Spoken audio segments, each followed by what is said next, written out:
masih banyak kisah yang menarik dari perjalanan karir Presiden Soekarno. Cindy Adams, dalam biografinya, Soekarno Penyambung Lidah Rakyat Indonesia, menyampaikan dialog antara Bung Karno dengan Panglima Besar TNI Jenderal Sudirman saat detik-detik agresi militer Belanda tanggal 19 Desember 1948 di Yogyakarta.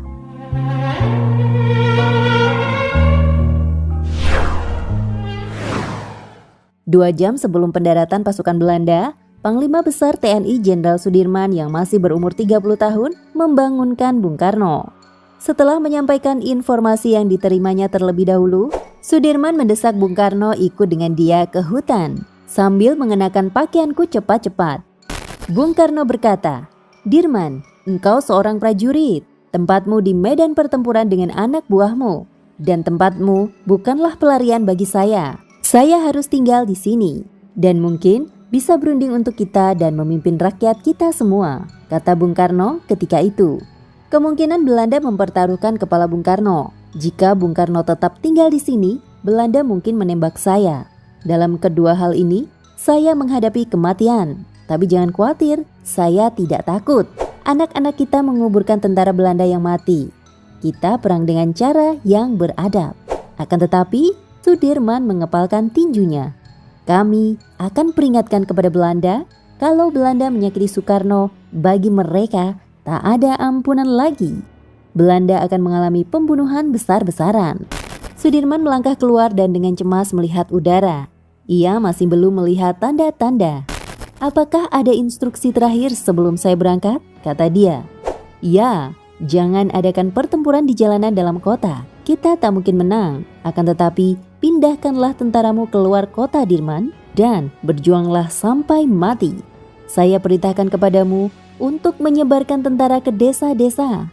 Isilah seluruh lurah dan bukit. Tempatkan anak buahmu di setiap semak belukar. Ini adalah perang gerilya semesta.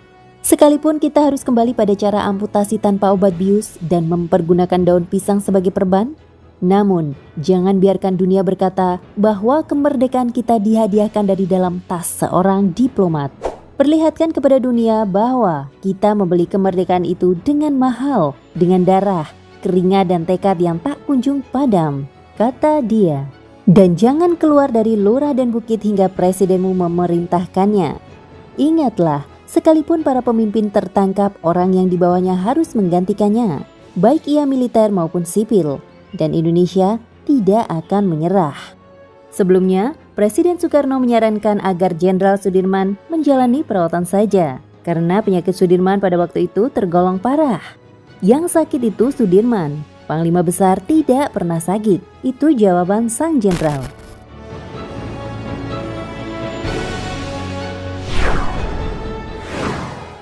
Sementara itu, Belanda sudah menguasai lapangan udara Maguwo. Sekitar pukul 11 waktu Indonesia Barat, pasukan Baret Hijau Belanda bergerak memasuki kota. Tujuan mereka menangkap Soekarno-Hatta dan pejabat Republik Indonesia lain. Tak butuh waktu lama untuk mencapai Istana Negara. Pertahanan TNI yang tersisa terlalu lemah untuk menghentikan gerak maju pasukan komando Belanda pimpinan Letkol Van Beek. Demikian ditulis dalam buku Dorstrot naar Jogja yang ditulis Julius Poort terbitan Kompas. Belanda merasa menang saat itu. Mereka mengira sudah melumpuhkan pemerintahan Indonesia, tapi mereka tak berhasil menangkap Jenderal Sudirman. Sebelumnya, Kolonel Van Lengen mengira Sudirman masih berkumpul di istana bersama Soekarno dan pejabat lain. Ternyata, saat pasukan Baret Hijau mengepung istana, Sudirman telah berangkat untuk memulai perang gerilya. Jenderal yang sakit-sakitan itu pantang menyerah. Sudirman menolak permintaan Soekarno untuk bersembunyi di dalam kota dan menunggu sakitnya sembuh. Dengan paru-paru hanya sebelah, Sudirman menunjukkan tekadnya sebagai panglima pemimpin pasukan. Pada Sudirman, Republik yang masih muda ini berharap. Sudirman tak kenal kata menyerah. Dari atas tandu dia membuat pasukan lawan frustasi.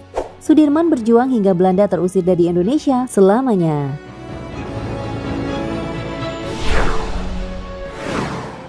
Dan itulah kisah singkat Presiden Soekarno dan Jenderal Sudirman agresi militer.